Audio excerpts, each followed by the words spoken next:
Bismillahirrahmanirrahim. Assalamualaikum warahmatullahi wabarakatuh. Alhamdulillah wassalatu wassalamu ala Rasulillah wa ala alihi wa sahbihi wa man walah. Rabbi syrah li sadri wa yassir li amri wa hlul 'uqdatam min lisani yafqahu qawli.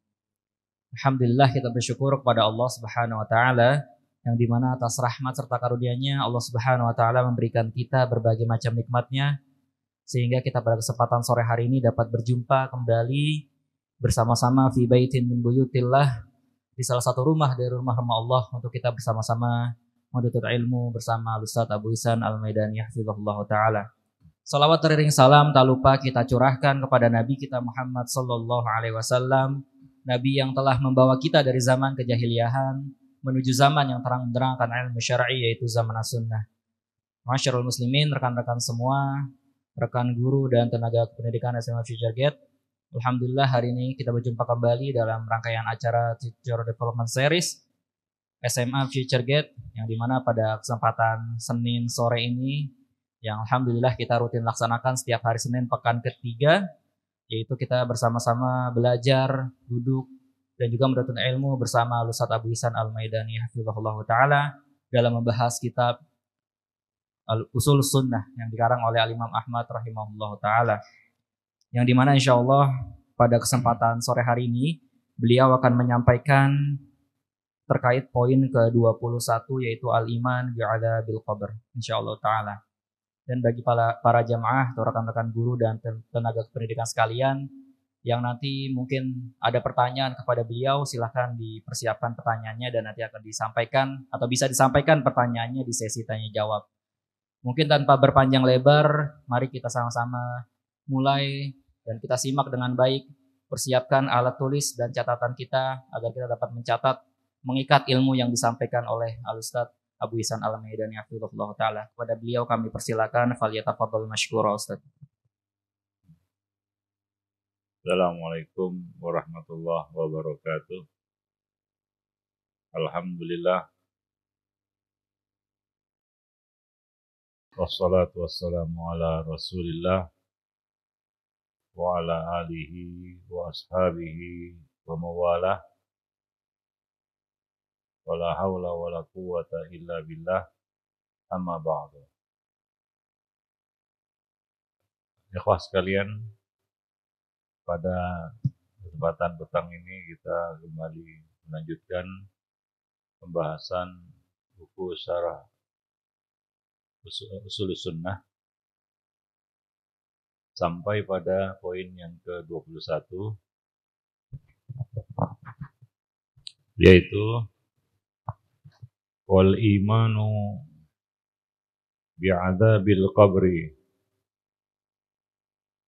wa anna hadhihi al-ummah tuftanu fi kuburiha wa tus'alu 'anil imani wal islam wa man rabbuhu wa man nabiyyuhu wa ya'tihi munkarun wa nakir kaifa sya'allah wa kaifa arada wal imanu bihi wa tasdiqu bihi. Poin ke-21 adalah iman kepada azab kubur, mengimani azab kubur, bahwa umat ini yaitu manusia tuftanu fi kuburiha, tuftanu tus'al, ditanya, wa tus'alu 'anil iman wal islam, tumtahan, diuji dengan diajukan kepadanya pertanyaan tentang iman dan Islam, yaitu tentang apa yang diimaninya dan tentang Islamnya.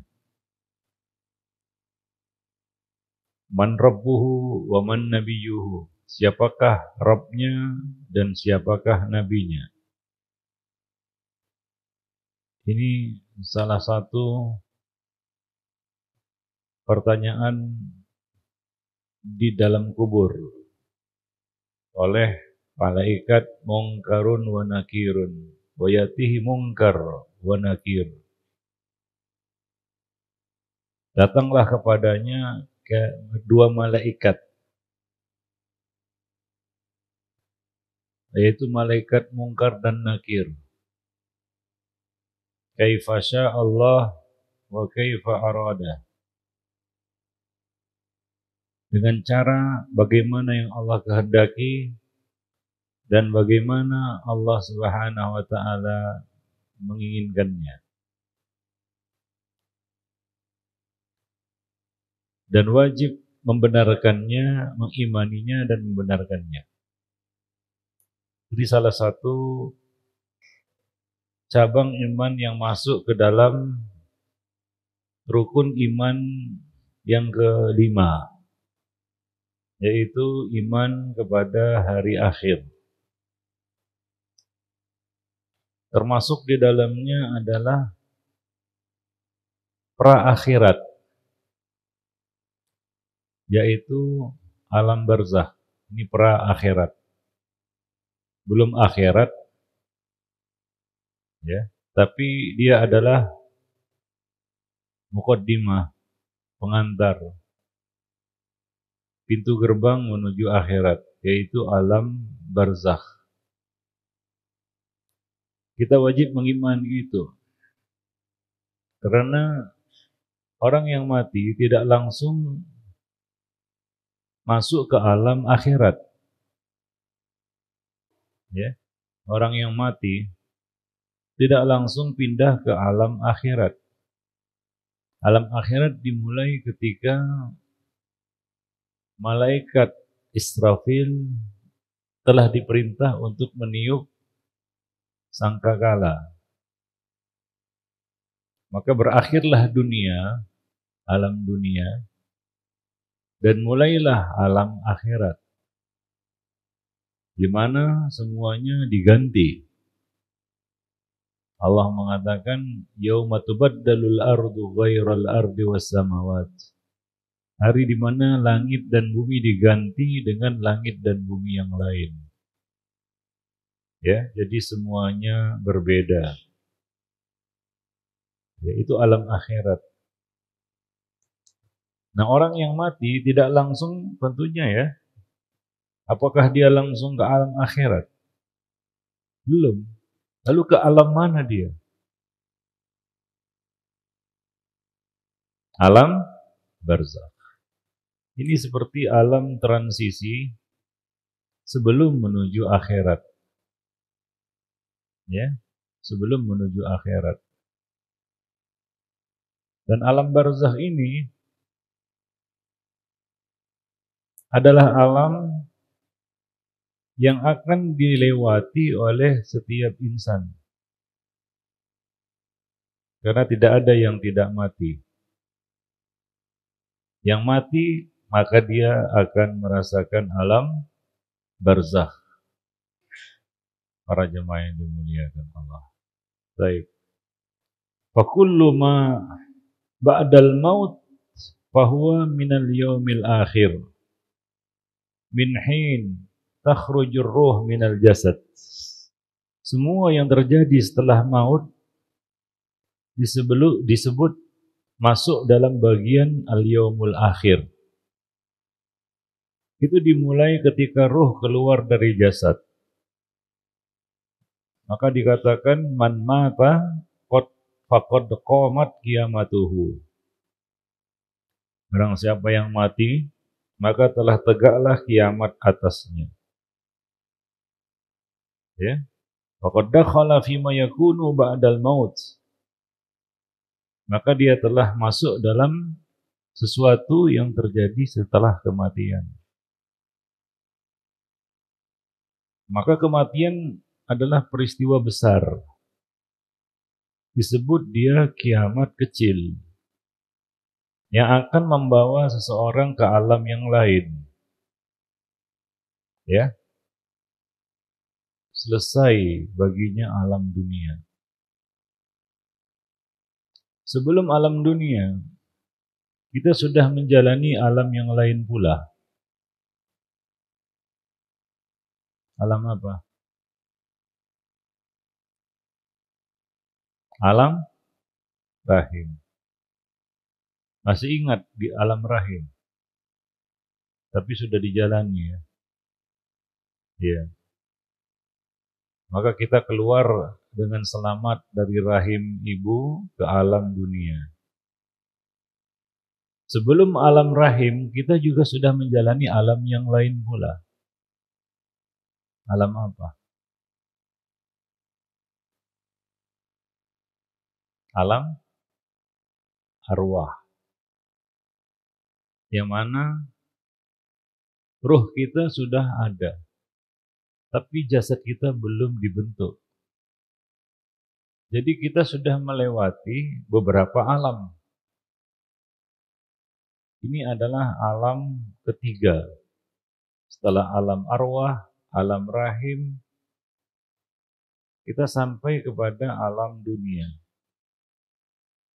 Kita tidak mundur ke alam sebelumnya, karena kehidupan itu tidak mundur ke belakang. Ada yang mau kembali ke alam rahim? Enggak. Ya.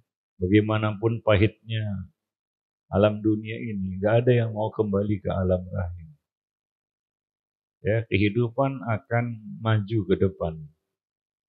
Kita akan meninggalkan dunia, bukan kembali ke rahim ibu kita, tapi kita akan menuju alam barzakh. Allah mengatakan di dalam Al-Quran, wa min waraihim barzakhun ila yaumi yub'atsun. Di hadapan mereka telah menanti alam barzakh sampai mereka dibangkitkan.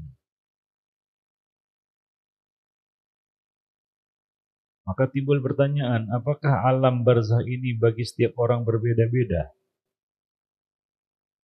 Jawabnya iya. Ya.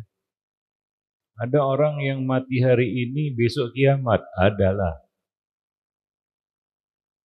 Ada yang mati ribuan tahun yang lalu sampai sekarang belum kiamat-kiamat. Seperti halnya umur manusia di dunia berbeda-beda, satu sama lainnya. Ya, demikian pula ketika kita menjalani alam barzakh berbeda-beda. Ya. Nah, tapi ingat, alam kubur ini tidak selamanya. Kita tidak selamanya di alam kubur ini. Ya, Allah mengatakan alhaqumut takasur hatta zurtumul maqabir. Bermegah-megahan telah membuat kamu lalai hingga kamu mengunjungi kubur. Kubur, alam kubur disebut kunjungan. Ya. Dikatakan zurtum al-maqabir. Kamu mengunjungi kubur. Ya. Ziarah, kunjungan. Jadi alam barzakh itu sebatas kunjungan. Kalau kita berkunjung ke satu tempat, apakah kita berniat untuk tinggal selamanya di situ? Enggak. Kalau antum berkunjung ke rumah teman, apakah selamanya antum di rumah teman itu? Tidak. Pasti apa? Pasti pulang. Demikian juga alam kubur, kita enggak selamanya di situ, kita akan dibangkitkan. Kita akan digiring menuju alam berikutnya, yaitu alam akhirat. Bangkitlah manusia dari kubur. Artinya apa? Selesai alam kubur. Itu artinya kebangkitan dari kubur. Selesai kita dari alam kubur. Bangkit kita dari kubur. Para jamaah yang dimuliakan Allah. Ya. Nah, alam kubur ini adalah alam yang mana kita juga akan menerima balasan. Ya. yang baik maupun yang buruk. Alasan sebagian orang menolak alam kubur ataupun menolak meyakini adanya siksa kubur karena mereka menganggap itu adalah suatu ketidakadilan. Bagaimana seseorang diadab sebelum diadili? Begitu ya, salah satu alasannya. Alasan yang lain mereka mengatakan azab kubur ditetapkan dengan dalil-dalil yang tidak qat'i, tidak mutawatir kata mereka. Ya, mereka menolak dalil-dalil azab kubur. Alasannya tidak ada dalam Al-Quran ayat yang berbicara secara jelas tentang azab kubur.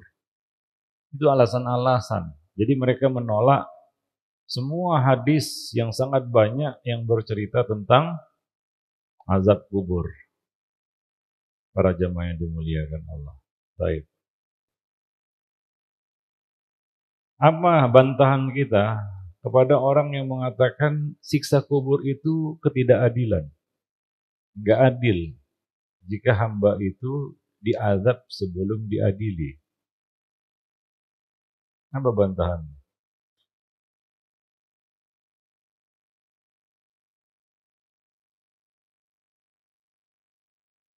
Apa kira-kira bantahan? Ini alasan Mu'tazilah. Selain alasan mereka, azab kubur ditetapkan dengan dalil ahad. Hadis ahad. Tidak memberikan faedah yakin, kata mereka. Jadi tidak qat'i. Akidah, kata mereka, harus ditetapkan dengan dalil yang yakin, mutawatir. Maka mereka tolak, mengimani azab kubur. Itu salah satu alasan. Ya. Lalu bagaimana kita membantah pemikiran Mu'tazilah ini yang mengingkari azab kubur karena itu suatu ketidakadilan. Konsekuensinya adalah Allah zalim. Kenapa hamba ini disiksa sementara dia belum diadili?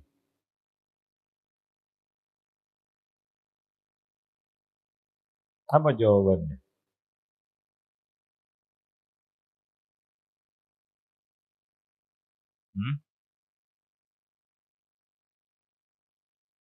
Apa jawabannya? Ya secara tersirat Imam Ahmad telah mengisyaratkan jawabannya.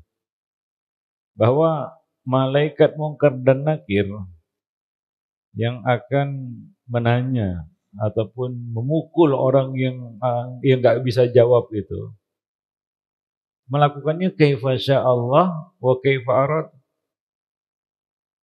Artinya kalau dalam bahasa bebasnya suka-suka Allah. Kalau mau diadab ya diadab. Ya. Itu makhluk Allah, hamba Allah.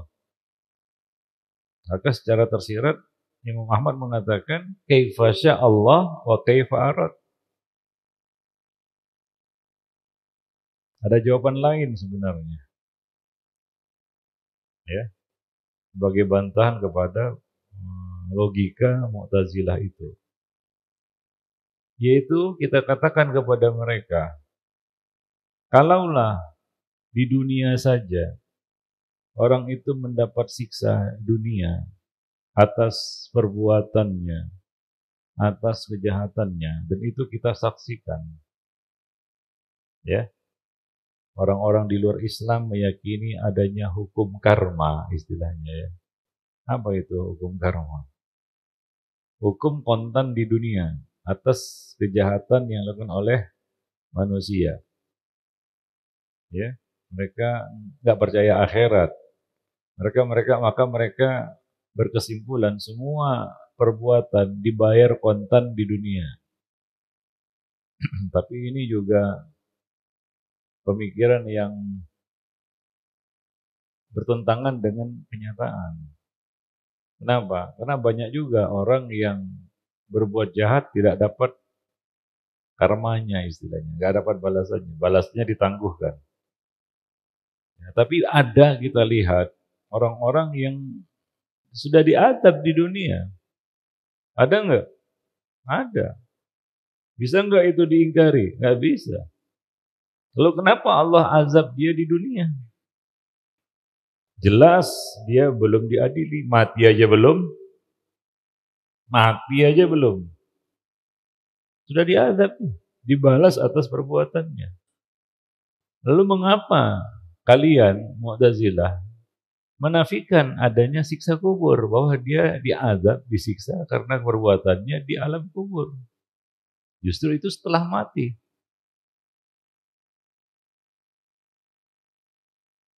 Yang lebih masuk akal, kenapa? Karena nggak ada peluang dia untuk taubat. Sementara di dunia kan masih ada peluang untuk taubat. Kenapa harus diazab dia? Ya, seperti nasib orang-orang kafir di dunia yang diazab sebelum mati. Apakah itu juga ketidakadilan? Dan itu jelas terjadi. Kaum Mu'tazilah tidak bisa jawab ini. Apa mau mereka katakan? Para jemaah yang dimuliakan Allah. Ya, baik. Wa mimma yakunu ba'dal maut, dan termasuk perkara yang wajib diimani setelah mati adalah iman kepada azab kubur. Iman kepada wabinaimihi, yaitu nikmat kubur. Jadi di samping azab kubur ada juga nikmat kubur. Maka dikatakan ya, al-qabr raudhatun min riyadil jannah au hufratun min hufarin niran. Bahwa kubur itu bisa menjadi taman dari taman-taman surga, tapi bisa juga menjadi lubang dari lubang-lubang neraka bagi seseorang. Maka nasib manusia di alam kubur berbeda-beda. Ada yang dilapangkan seluas mata memandang di dalam kuburnya. Ada yang disempitkan, dihimpit. Ini namanya himpitan kubur. Sampai bertautan tulang rusuknya. Yaitu bertemu tulang rusuk kanan dan tulang rusuk kiri. Para jemaah yang dimuliakan Allah. Jadi bukan hanya azab, nikmat juga. Tanyakan kepada Mu'tazilah, apakah kalian juga menolak nikmat kubur? Azab kubur, baik, kalian mengingkarinya. Lalu bagaimana dengan nikmat kubur? Apakah mereka juga mengingkarinya? Sebagian Mu'tazilah mengatakan, ya, nikmat kubur pun nggak ada. Ya mudah-mudahan dia nggak dapat nikmat kubur. Sebagian mengatakan nikmat kubur itu ada. Karena yang ada di dalam kubur cuma nikmat, kata mereka. Nggak ada azab. Baik, kalau begitu apa bedanya dengan surga? Bagaimana keadaan orang-orang yang jahat, zalim, yang berbuat aniaya? Apakah dia cuma dapat nikmat saja, nggak dapat azab balasan? Menurut logika Mu'tazilah ini justru itu sebuah ketidakadilan. Mereka termakan argumentasi mereka sendiri ketika menolak azab kubur. Para jamaah yang dimuliakan Allah. Ya, demikian ya. Kadang-kadang logika dipatahkan dengan logika. Dan itu biasa digunakan oleh para ulama dahulu. Ya, karena kalau kita bicara dalil, mereka nggak dengar dalil. Nah, begitu kita bermunaqasyah atau berjidal dengan ahli bid'ah. Karena mereka dikasih dalil percuma. Karena mereka tidak mengimaninya. Ya, mereka tidak mengimaninya dan tidak memberikan takdir kepada dalil haqqa qadri. Ya, coba antum berdialog dengan ahli bid'ah, dikasih dalil. Apa yang mereka lakukan? Menakwilnya, menolaknya, ya. Jadi mereka tidak mengimaninya. Maka kadang-kadang perlu membantah argumentasi mereka yang jelas tidak berdasar dalil, itu berdasar logika, dengan logika juga. Itu yang dilakukan oleh Ibnu Taimiyah terhadap para ahli bid'ah yang menentang beliau, yang memusuhi beliau. Wallahu a'lam bishawab. Nu'minu bidzalika kama waradat bihal ahaditsus shahihah. Kita mengimaninya sebagaimana tersebut di dalam hadis-hadis yang sahih. Wa kama dzukira dzalika wastanbatahu al-ulama minal Qur'an min ba'dil ayat wal adillah. Nah, di sini disebutkan ya bahwa pertama azab kubur ini tentunya dalil yang paling kuat adalah dari hadis-hadis yang sahih, yang sebenarnya nggak bisa ditakwil lagi. Contohnya perintah Nabi berlindung dari azab kubur. Perintah ista'idzu min adzabil qabr.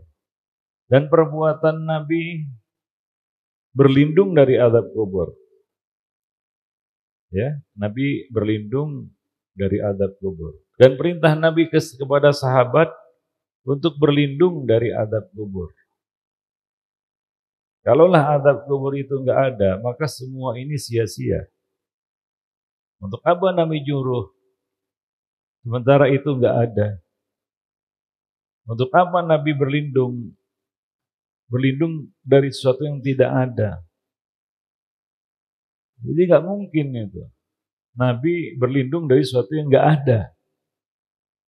Nah, hanya saja ini enggak mungkin lagi ditakwil oleh Mu'tazilah. Hadis-hadis azab kubur yang kita katakan sangat banyak tidak mungkin lagi ditakwil oleh Mu'tazilah. Maka mereka memakai cara lain, yaitu dengan berusaha untuk menggoyahkan status hadis-hadis yang sangat sharih tadi. Ditolak dari sisi apa? Subutnya, bukan dalalahnya. Subut tahu ya, validasi hadis itu. Mereka berusaha untuk menyebarkan syubhat tentang validasi hadis-hadis azab kubur. Yang mereka katakan ini tidak mutawatir, tidak memberikan faedah yakin. Ya. Jadi tidak, mereka buat kaidah hadis-hadis ahad, ini kaidah Mu'tazilah, tidak bisa dipakai untuk menetapkan akidah. Ini kaidah mereka. Ya, ini tidak berlaku di kalangan Ahlus Sunnah tentunya. Ya, ini permainan Mu'tazilah. Mereka mengatakan hadis-hadis ahad tidak bisa digunakan sebagai dalil untuk menetapkan perkara-perkara akidah. Kenapa? Mereka mengatakan karena hadis ahad tidak memberikan faedah yakin, qat'i.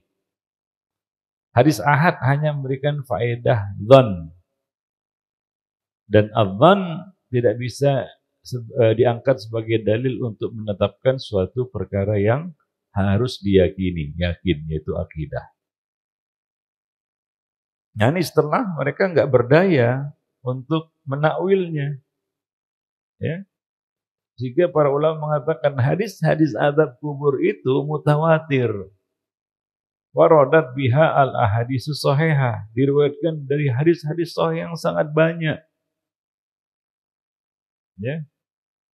Contohnya hadis Nabi SAW, istajiru min adzabil qabr, fa inna adzabal qabri haqqun. Ini hadis disebutkan oleh Al-Hindi di dalam Kanzul Ummal. Nabi bersabda, istajiru billah min adzabil qabr. berlindunglah kepada Allah dari azab kubur, fa inna adzabal qabri haqqun, karena azab kubur itu hak. Demikian pula sabda Nabi, innal qabr awwalu manazilil akhirah. Sesungguhnya kubur itu adalah tempat pertama sebelum akhirat, sebelum menuju akhirat. Menuju akhirat. Fa inna man naja minhu fama ba'dahu aisar minhu. Barang siapa yang selamat di alam kuburnya, maka alam berikutnya akan lebih mudah baginya. Fa in lam yanju, jika dia tidak selamat di alam kuburnya, fama ba'dahu asyad minhu, maka alam berikutnya akan lebih berat lagi baginya. Itu hadis, ya. Dan juga hadis-hadis yang lainnya seperti misalnya hadis yang diriwayatkan oleh Bukhari dari Ibnu Abbas bahwa Nabi melewati 2 kubur. Dan Nabi berkata kepada sahabat, innahuma la yu'adzabani. Sesungguhnya kedua penghuni kubur ini sedang diadab. Ya. Tapi bagi Mu'tazilah, semua hadis ini ditolak. Ditolak isinya. Kenapa? Karena ini hadis ahad. Ya. Tidak bisa dipakai sebagai hujah untuk perkara akidah. Ini rancu sebenarnya. Kalau hadis ini tidak bisa dipakai sebagai dalil di dalam masalah akidah, apakah semua hadis ini ditolak? Ya. Semua hadis ini ditolak. Contohnya hadis 2 orang yang diazab di dalam kubur itu. Yang satu tidak istinja, yang satu berjalan ke sana kemari menyebar namimah. Ini tertolak. Ya, tertolak. Demikian juga hadis perintah Nabi untuk membaca doa ini, ya, berlindung dari azab kubur di penghujung sholat. Apakah itu juga tertolak secara keseluruhan? Ya, tidak bisa dipakai. Maka tidak perlu membaca doa itu setelah tasyahud. Dan banyak lagi hal-hal yang membuat rancu pemikiran mereka ini. Ya, nah demikian. Dan juga seperti hadis Nabi, inna hadhil ummah tubtala fi kuburiha. Sesungguhnya umat ini akan disiksa di dalam kuburnya. Falaula an tadafanu la da'awtullah ayyusmi'akum min adzabil qabri alladzi asma'. Kalaulah bukan karena kalian akan saling menguburkan satu sama lainnya, niscaya aku akan minta kepada Allah agar Dia memperdengarkan kepadamu azab kubur itu. Ya, seperti yang aku dengar. Jadi Nabi mendengar, diperdengarkan kepada beliau azab kubur. Seperti Nabi lewat, ya, Nabi lewat 2 kubur yang penghuninya sedang diazab. Nabi dengar. Tapi tidak semua orang diperdengarkan Allah. Maka Nabi mengatakan, kalaulah bukan karena kalian saling menguburkan satu sama lain, niscaya aku akan berdoa kepada Allah agar Allah memperdengarkan kepada kamu azab kubur seperti yang aku dengar. Ya. Jadi ada kemungkinan manusia bisa dengar azab kubur, ada. Tapi Allah tidak buka pendengaran itu untuk mendengarnya. Karena pendengaran kita terbatas. Kita hanya bisa mendengar suara antara 20 sampai 20 ribu hertz. Itu rentang suara yang bisa ditangkap oleh telinga manusia. Di atas itu, di bawah itu enggak terdengar. Walaupun ada suara. Kemampuan telinga kita yang tidak tidak memungkinkan untuk itu. Tidak bisa. Telinga kita tidak diberi kemampuan untuk mendengar itu. Tapi bukan tidak menutup kemungkinan di sana ada hamba-hamba yang Allah beri kemampuan. Contohnya Nabi. Ya, Nabi mendengar azab kubur. Ya. Kalau diperdengarkan kepada kamu, kata Nabi, kamu nggak akan berani menguburkan saudaramu. Ya, kita nggak akan berani ke kubur, ziarah kubur, karena kita dengar. Ya, ada dibilang orang bodoh juga bisa. Yang buat eksperimen. Dia kasih alat perekam di dalam kubur itu, mau denger gimana. Ada itu. Ya nggak denger apa-apa lah. Itu beda alam. Ya. Beda alam. Jadi nggak bisa kita rekam di dalam kubur itu, kemudian kita dengar gimana dia. Mayat itu nggak gerak kemana-mana. Para jemaah yang dimuliakan. Tapi ada makhluk-makhluk Allah yang lain seperti hewan, dia bisa mendengarnya. Karena diperdengarkan kepada semua makhluk jeritan orang-orang yang diazab dalam kuburnya itu kecuali jin dan manusia. Illa saqalain. Jadi binatang-binatang bisa dengar, bisa. Ada kemarin viral, antum tahu nggak? Burung itu, burung apa? Burung kakak tua atau apa? Antum tahu itu? Yang diklaim, wah dia ini gelisah karena dibawa ke kuburan dia. Kuburan orang kafir lagi. Gitu. Antum lihat itu? Nggak tahu? Pura-pura antum. Ada di YouTube itu. Zaman sekarang antum nggak buka YouTube, mustahil. Nggak tahu ya, betul-betul nggak tahu. Siapa yang pernah lihat itu? Ya, betul itu. Ya si burung mungkin aja dengar. Ya kita nggak heran. Kalau betul, ya kita katakan walaupun burung itu tidak memberikan ekspresi apa-apa seolah-olah dia mendengar. Dia mendengar. Ya, hewan mendengar. Padahal hebatan mana? Pendengaran antum atau pendengaran burung? Burung telinganya sebesar apa?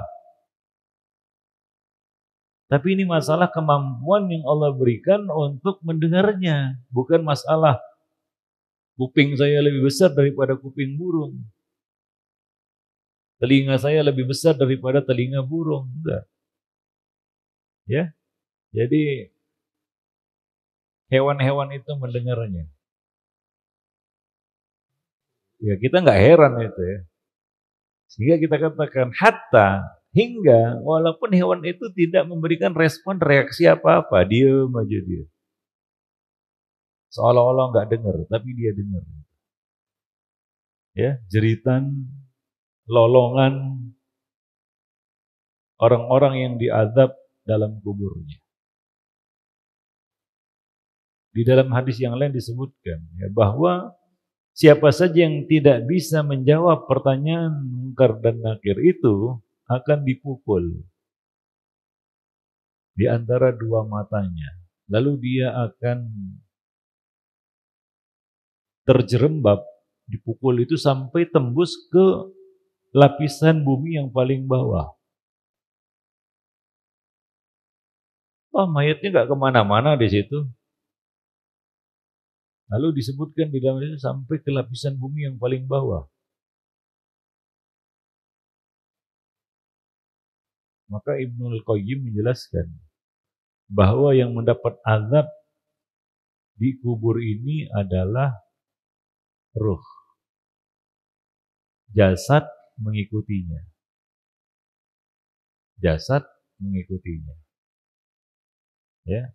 Jadi ditembus sampai ke dasar bumi yang paling bawah, ya ruhnya. Jasadnya tetap di situ. Tapi jasadnya juga merasakan azab itu. Para jemaah yang dimuliakan Allah. Wallahu a'lam bishawab. Ya, nah demikian. Dan banyak lagi sebenarnya ya hadis-hadis yang berisi tentang adab kubur. Jika sebagian ulama mengatakan hadis itu mutawatir, ya, yakin, qat'i, nggak ada alasan untuk ditolak di dalam bab akidah. Para jemaah yang dengar.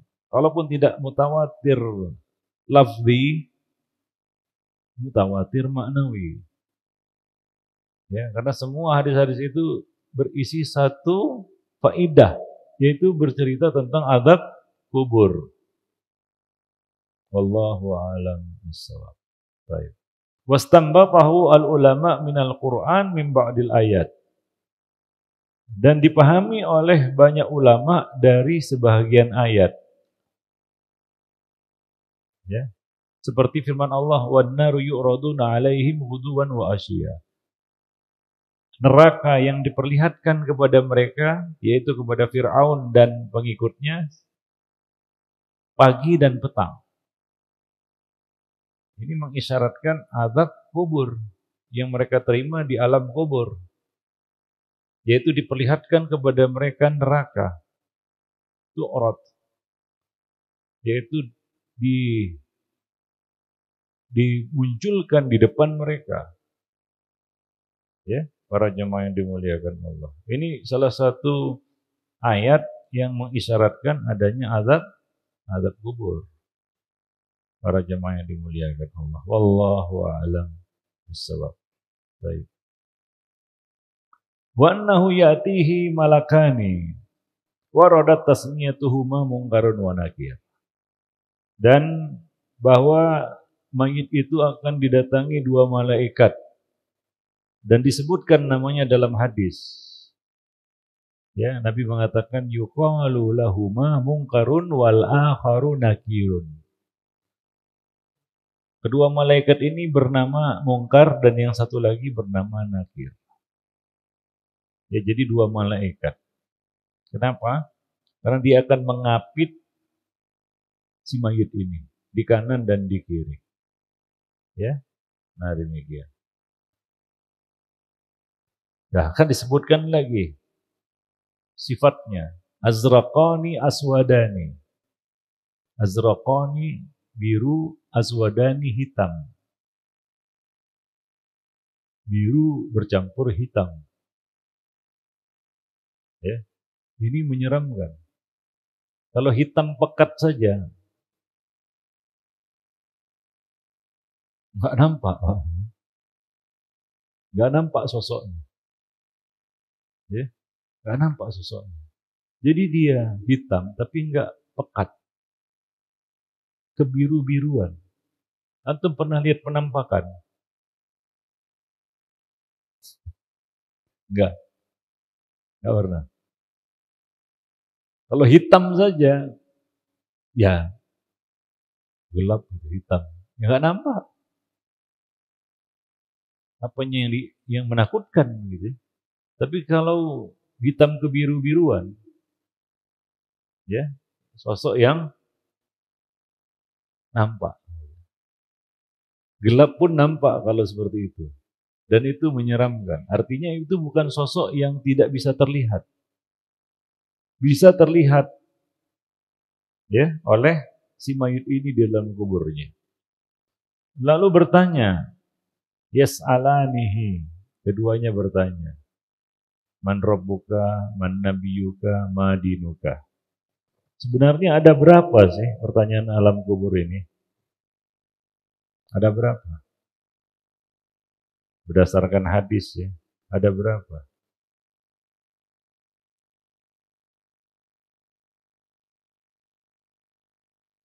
Ada?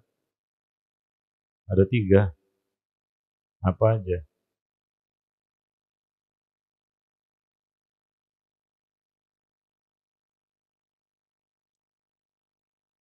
3 apa aja? Rob, Nabi, ya? Din, agama. 3 aja. 3 aja, nggak lebih. Ada tambahan, pengetahuan antum. Selain 3 itu adalah nggak yang ditanyakan yang lainnya? Pengetahuan antum aja lah. Sering kan dengar cerita-cerita tentang alam kubur. Pengetahuan antum. Apa cuma 3 itu aja? Ya 3 itu jelas. Ya. Apa cuma 3 itu aja? Sepakat semua 3 itu aja. Nggak lebih. Kalau ternyata ada soal tambahan, antum bisa jawab. Ternyata lebih 3 gitu. Yang 3 sudah dihafal mati. Tiba-tiba muncul pertanyaan keempat. Soal dadakan. Nanya itu malaikat Munkar dan Nakir. Wah, gelagapan jawabnya. Waduh, itu enggak masuk kurikulum gitu jawabannya. Ya begitu. Nggak ada yang keempat ya. Apalagi yang kelima. Jadi tok 3 aja. Begitu. Hah? Nggak ada. Nggak ada ya. Pak yakin. Yakin. 3 aja. Antum belum siap mati.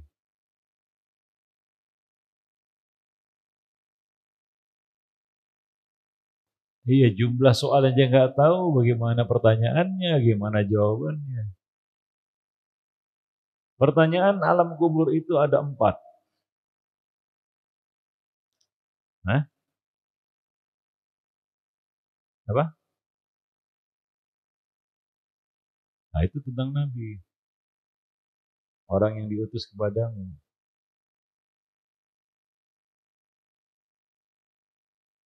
Benar tadi, tentang Rob, tentang Nabi, tentang agama. Nah, yang 4 tadi. Yang satu tentang apa ditanya?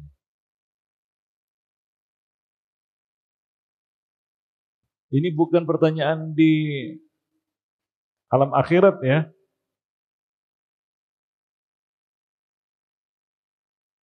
Di alam akhirat kan atau di padang mahsyar kan beda lagi. Ini di alam kubur ini yang nanya malaikat Munkar dan Nakir. Yang keempat apa? Hmm? Apa itu?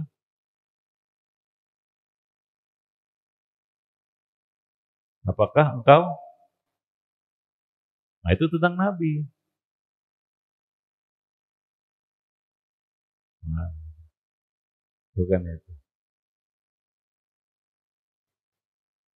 Coba ingat-ingat. Itu mungkin pernah ikut kajian, lalu dijelaskan.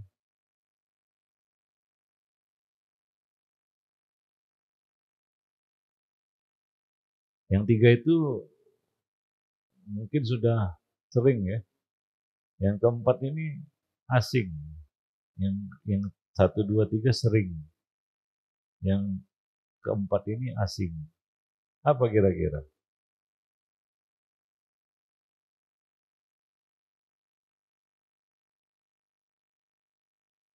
Ya enggak, jangan ngarang-ngarang jawabnya. Saya kasih waktu ingat-ingat, berarti nggak ingat. Ada 2 kemungkinan, memang antum nggak pernah dengar atau antum sudah pernah dengar tapi lupa. Pilih yang mana? Pilih yang mana? Antum pernah dengar lupa atau sama sekali belum pernah dengar? Pilih yang mana? Pilih dua-duanya. Bagus. Ya, pertanyaan keempat adalah ma ilmuka.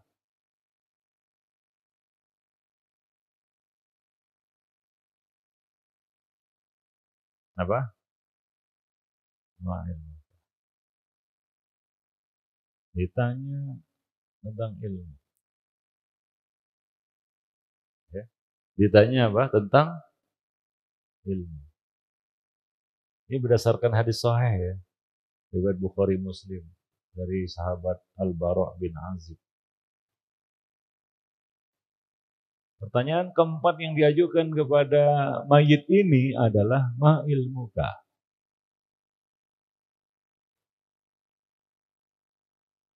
Berarti ilmu itu penting. Ya penting lah. Ditanya ma ilmuka. Apa jawabannya? 1, 2, 3 antum bisa jawab. Nah kalau ditanya ma ilmuka apa jawabnya kira-kira? Buka Google itu. Iya. Buka Google. Iya bagus bagus. Apa jawabannya? Iya. Iya. Dia membaca kitabullah. Ya. Lalu dia benarkan, dia imani. Dia pahami, dia amalkan. Itu pertanyaan keempat tentang ilmu. Dia belajar kitabullah.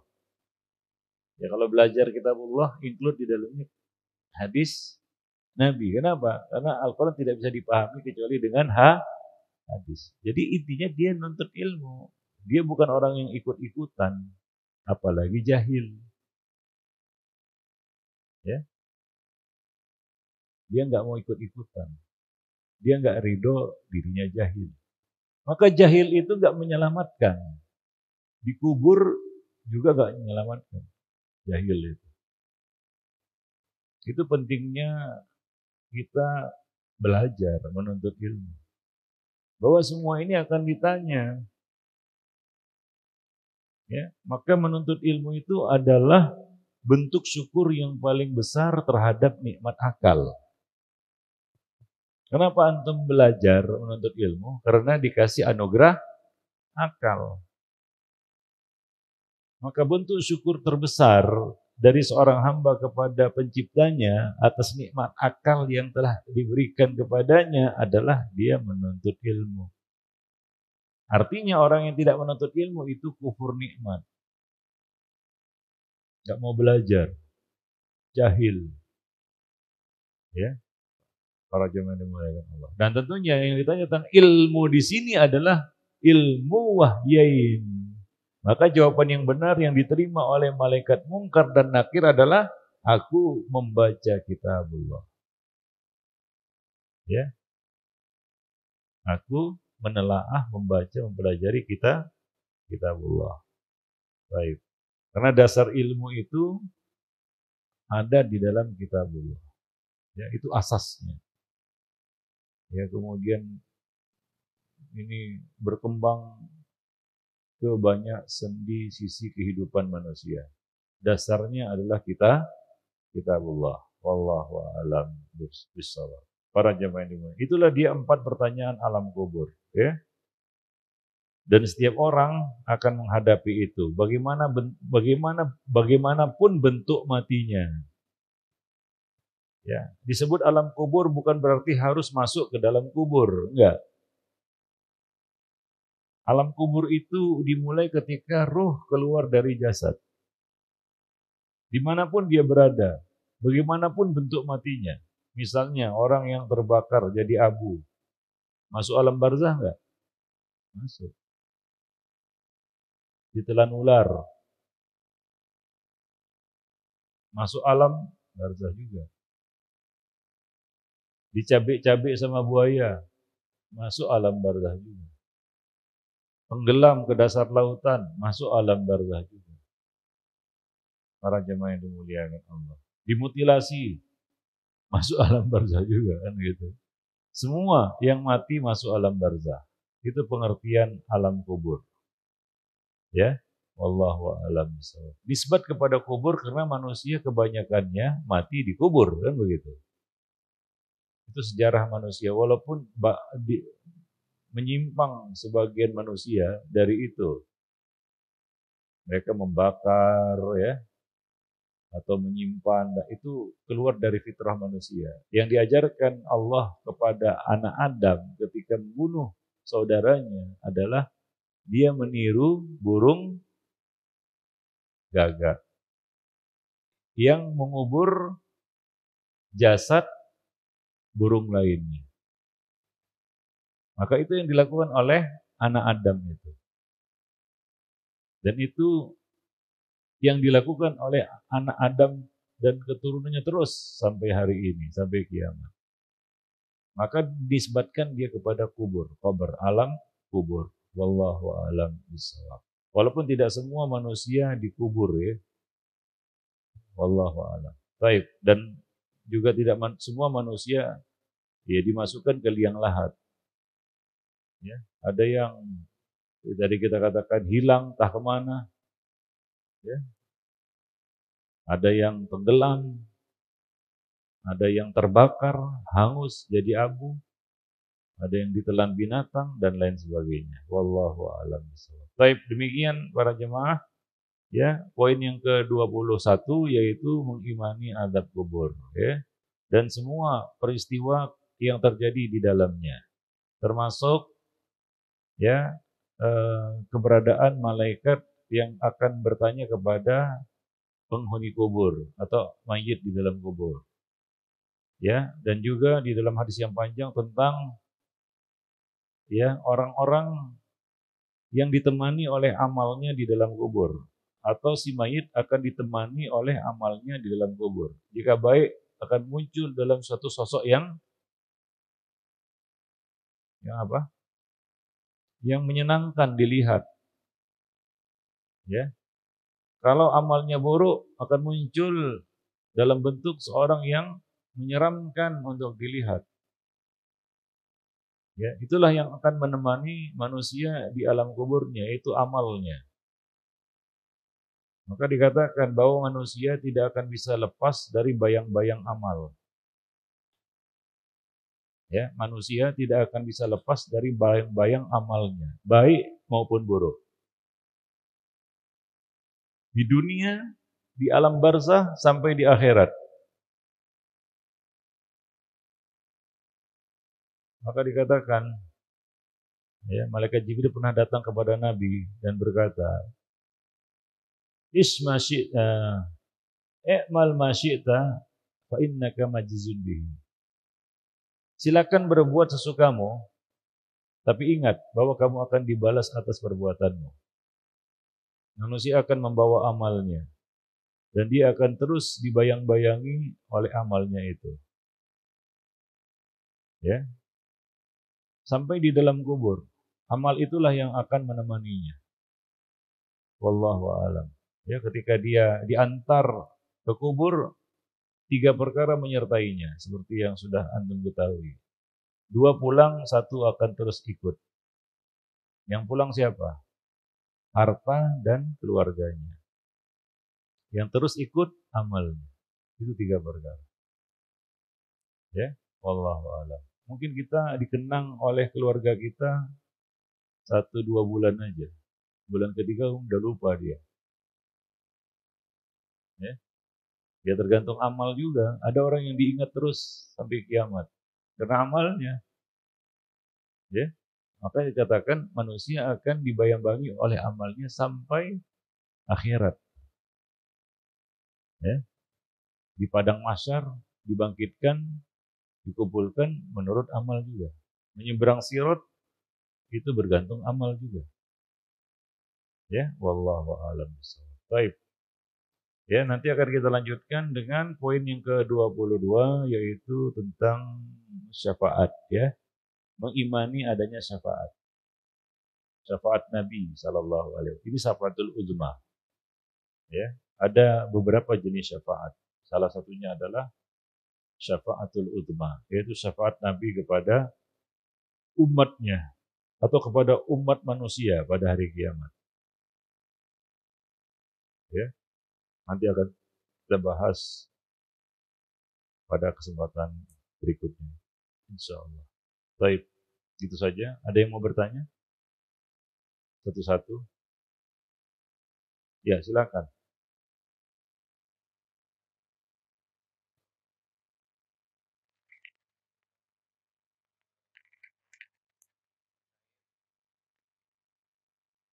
Ya. Terkait himpitan di alam kubur itu, Ustaz, apakah himpitan tersebut eh, dikhususkan untuk semua manusia yang dikubur ataukah ada yang lainnya? Lalu Iya, semua.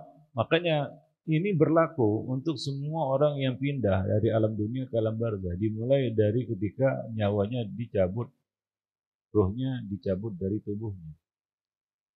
Orang yang mati tenggelam dasar lautan, apa dia dapat himpitan kubur? Iya, karena dia sedang berada di alam kubur. Ya, jangan dibayangkan kondisi jasadnya di dunia. Ya, nah, bagaimana orang yang apa namanya istilahnya, yang diawetkan seperti Toraja,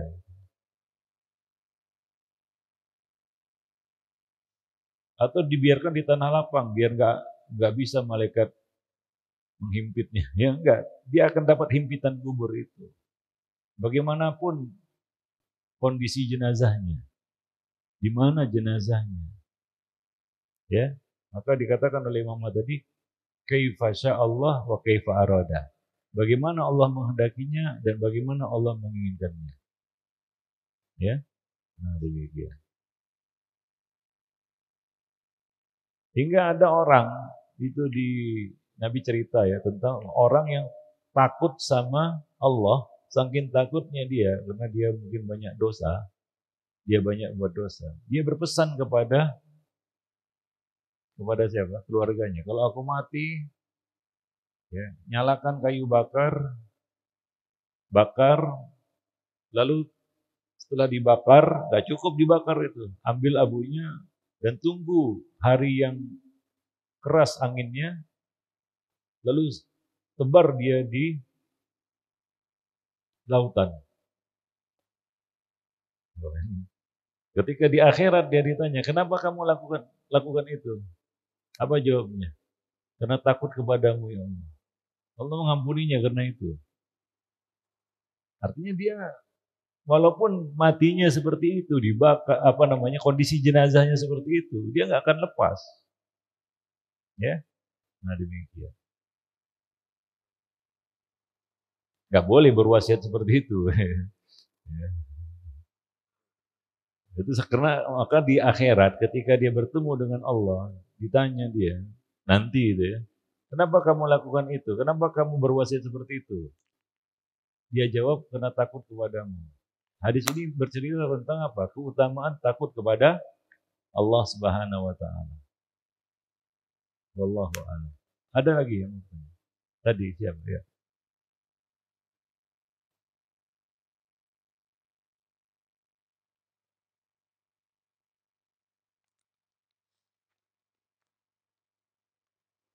Ya. Jazakallah atas ilmu dan materi yang sudah saya sampaikan. Izin bertanya Ustaz, bagaimana menyikapi hal bahwa amal itu kan nanti akan menemani kita Ustaz ya. Amal baik akan menemani kita. Bagaimana kalau semasa hidup dia banyak berbuat dosa, tapi Allah takdirkan dia masuk surga padahal belum punya amalan baik gitu. Apakah orang ini akan tetap mendapatkan azab Allah? Sebagaimana ada sebuah kisah yang menyebutkan dia ingin bertobat tapi dia mati di tengah jalan kemudian dimasukkan surga. Itu dosa selain syirik.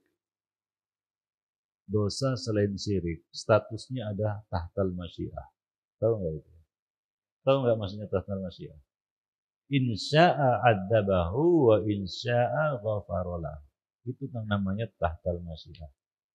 Bergantung kepada kehendak Allah. Jika Allah berkehendak, Allah azab. Gak ada yang bisa boleh ganggu gugat. Kalau Allah berkehendak, Allah ampuni. Masuk surga, gak diazab. Gak ada juga yang boleh ganggu gugat. Ya, nah demikian. Kecuali dosa antar manusia. Maka Allah ya tidak melepaskannya. Ya, dosa sesama manusia, kezaliman. Kalau itu dosa itu kaitannya dengan Allah saja, boleh saja Allah ampuni. Gak diadab, dapat ampunan dia. Tapi kalau dosa itu berkaitan dengan orang lain, ya Allah ampuni, tapi itu gak cukup. Karena dia harus menyelesaikan urusannya juga dengan manusia. Wallahu a'lam bishawab. Maka hindari kezaliman. Karena kezaliman itu kegelapan di hari kiamat.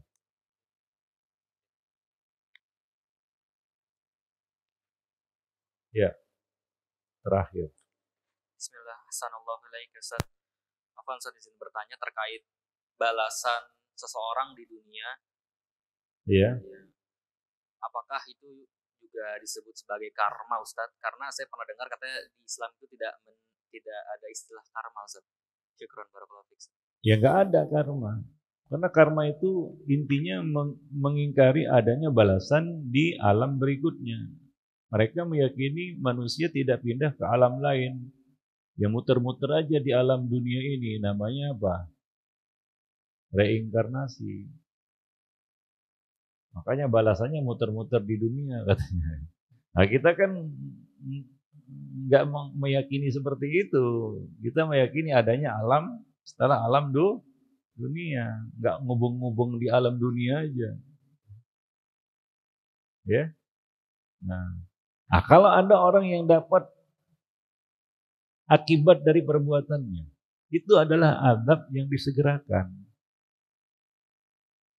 Ya, azab yang disegerakan. Akibat dosa itu pasti ada. Cepat atau lambat. Besar atau kecil. Ya. Para jemaah itu, akibat dosa pasti ada. Nah, kita katakan Nabi mengumpamakan dosa itu seperti bintik hitam di hati. Ya, bintik hitam di hati. Artinya orang buat dosa itu bukan lepas gitu aja, enggak. Ada meninggalkan bekas, yaitu bintik hitam di hatinya.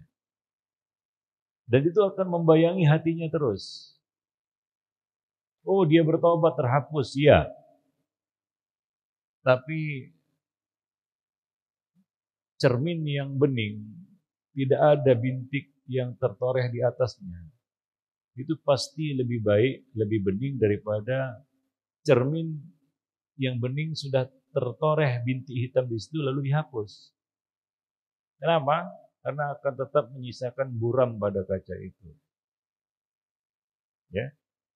Dan sebenarnya itulah dia hukuman siksa yang berat bagi seorang hamba di dunia.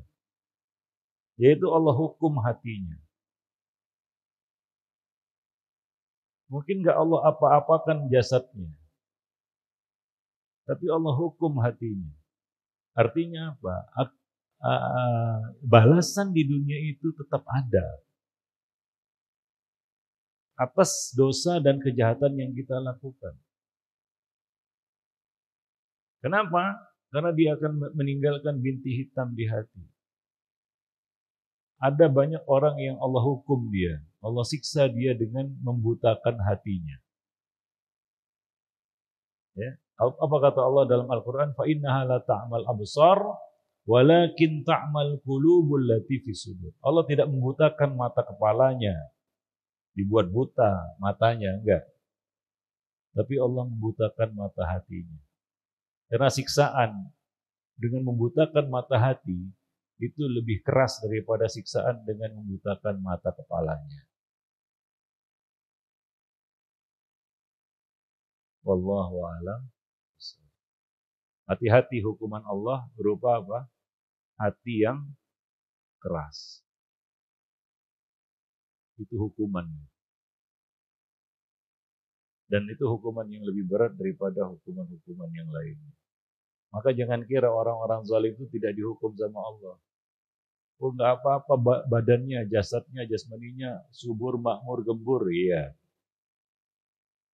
Bukan berarti mereka lolos, enggak. Orang zalim hari ini kayaknya makmur, subur, gembur, nggak terjadi satu apapun atas dunianya. Antum jangan terkecoh. Jangan kira Allah tidak balas dia, lolos dia. Dia tetap dapat balasan. Yang pasti adalah Allah vonis mati hatinya. Ada orang seperti itu nggak dapat hidayah sampai dia mati. Ya. Nah, itu hukuman yang terberat itu. Hatinya tidak bisa menerima hidayah lagi. Kalau dibabak belurkan badannya, dia bisa berobat. Sembuhlah badannya. Betul lah. Ya, kalau orang zalim kafir itu dibabak belurkan badannya sebagai hukuman atas perbuatannya, bisa nggak? Bisa. Tapi besok berobat dia sembuh. Ya. Dimatikan dia bisa nggak? Bisa, gampang. Allah yang mematikan. Tapi kalau dia mati, selesailah penderitaannya, nggak menderita lagi dia. Maka Allah apakan dia sebagai hukuman terberat orang-orang zalim itu di muka bumi ini? Allah vonis hatinya, Allah hukum hatinya. Itu yang terberat. Maka hati-hati itu. Yaitu Allah menghukum kita dengan membutakan hati kita. Ya, jangan sampai. Baik, sampai di sini dulu pertemuan kita. Subhanakallah bihamdik. Asyhadu an la ilaha illa anta astaghfiruka wa atubu ilaik. Assalamualaikum warahmatullahi wabarakatuh. Syukran jazakallah khairan Ustadz atas materi dan ilmu yang sangat bermanfaat untuk kami semua. Alhamdulillah kajian bersama beliau telah selesai dan semoga Allah memberikan kemudahan kepada Ustadz dan kita semua untuk berjumpa kembali di pertemuan yang akan datang, yaitu insya Allah di setiap hari Senin pekan ketiga. Kalau gitu mungkin kita tutup saja. Subhanallahi wa bihamdika asyhadu an la ilaha illa anta astaghfiruka wa atubu ilaik. Assalamualaikum warahmatullahi wabarakatuh.